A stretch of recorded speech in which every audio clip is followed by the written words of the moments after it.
احنا العرب التاريخ والمستقبل، احنا الثقافة والحضارة. اسألوا شارلمان عن ساعة هارون الرشيد. في ماتش الافتتاح بتاع كأس العالم الحالي، المعلق التونسي عصام الشوالي عمل مقدمة تاريخية بيمدح ويمجد فيها العرب، وفي وسط المدح ده قال جملة حلوة قوي أغلبكم يمكن ما خدش باله منها، وهي جملة نحن من علمكم كل شيء واسألوا شارلمان عن ساعة هارون الرشيد.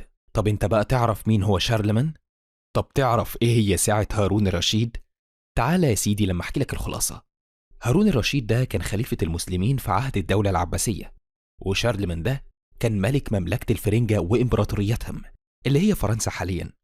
فكان شارلمان في الوقت ده بيرسل ناس من رجالته يتعلموا من العرب كل شيء في بغداد، وبعد لما يخلصوا تعليمهم وكل حاجة يرجعوا لبلدهم تاني. بس وهم راجعين هارون الرشيد كان بيبعت معاهم هدايا علشان يدوها للملك شارلمان.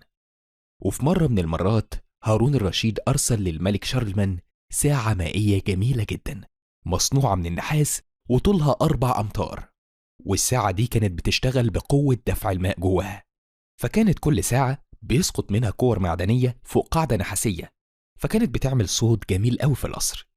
والكور دي كانت بتقع على حسب الساعة وتوقيتها، يعني مثلا لو الساعة 1 كانت بتقع كرة واحدة، ولو الساعة 2 كانت بتقع كورتين، ولو الساعة 7 كان بيقع منها 7 كور، وهكذا حسب توقيت الساعة.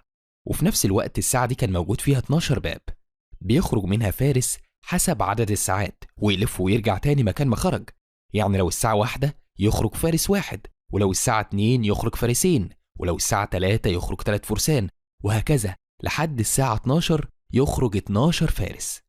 وكانت الساعة دي في الوقت ده اختراع مش موجود عند حد في العالم كله. ومن عظمة الساعة دي في الوقت ده الملك شارلمان كان متعجب جدا من نظام الساعة، وحاول يحل لغزها وهي بتشتغل ازاي معرفش، لحد ما الرهبان بتوعه أقنعوه إن الساعة دي جواها شيطان بيشغلها وهو اللي بيحركها بالدقة دي.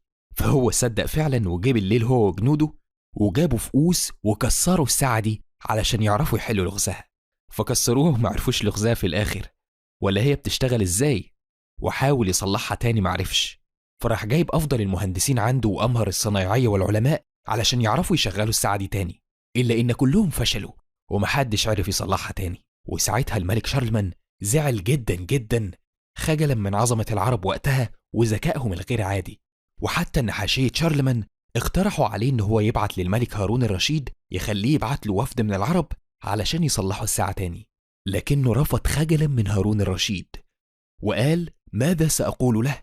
سأقول له حطمت هديتك كي أكتشف ما بداخلها ولم أستطع إصلاحها مرة أخرى أنا والمهندسين والعلماء الموجودون في المملكة. فتخيل عظمة العرب كانت فين وإحنا كنا فين ودلوقتي بقينا فين. وبس يا سيدي، هي دي الخلاصة مع درش، وصلي على الحبيب قلبك يطيب.